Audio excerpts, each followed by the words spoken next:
fishing really skinny water, really small water, and we're looking for holes. And one of the things I always try to tell people is that you have to finesse your bait in.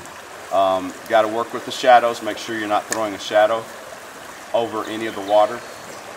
And if you have to, you can kind of get on your knees so you make a lower profile.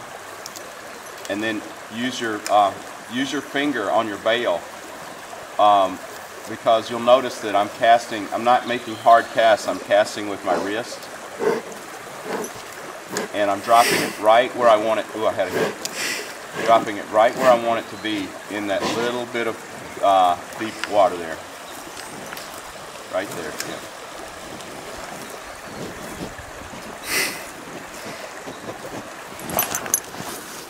So the cows are sniffing Dan. They don't seem as attracted to me, but they are sniffing Dan thoroughly. I'm going to move down to this next hole. I don't know, sometimes even though I'm out in the wilderness like this, I feel like I'm being watched. I don't know, it's a creepy, kind of just a creepy feeling. And I know I'm out here in nature, there's really nothing to be concerned about, but I just get the feeling I'm being watched.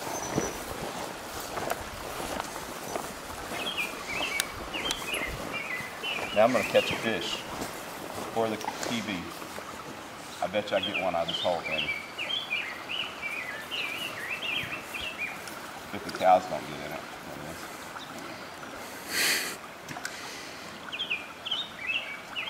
If you're fishing a deep hole,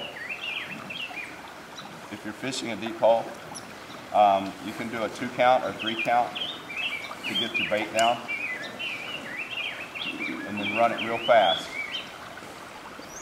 In the smaller streams, the trout are very wary. So you have to fish your bait pretty fast so they don't get a chance to look at it.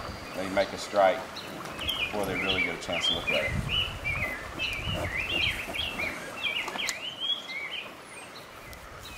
And I need to yank the fish out of this hole so I can film me catching one.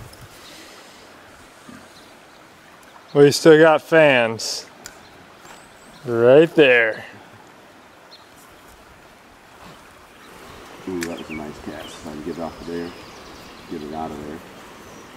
Oh, we should get a fish out of here.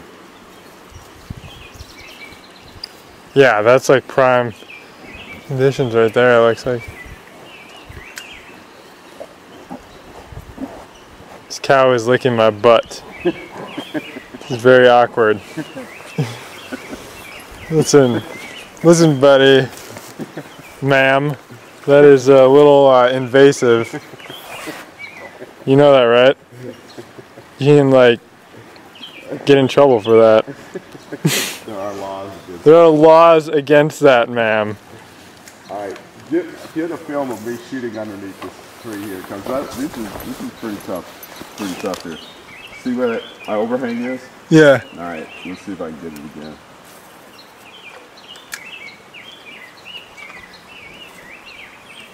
So I'm trying to shoot it under that overhang. And you can't really swing it. You have to really just finesse it in there. Alright, what do you got there, Dan? We got 3 browns right here. I just caught this big guy right here. He's probably around 12 or 13 inches, and it was in really calm waters, but it was deep enough so, you know, we were able to catch one out of there.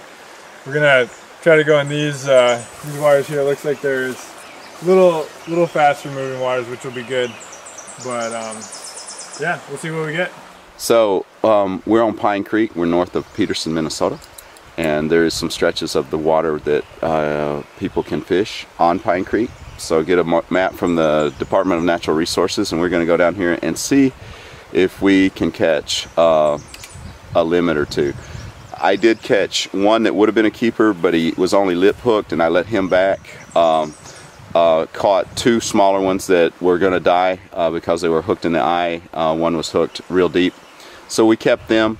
And then Dan caught this one, which is really a sizable fish, so we kept him. So we're going to get out and fish another hour or so. Dan's fishing this hole right here. I'm trying to angle up on him so I can get a good footage of him hooking one.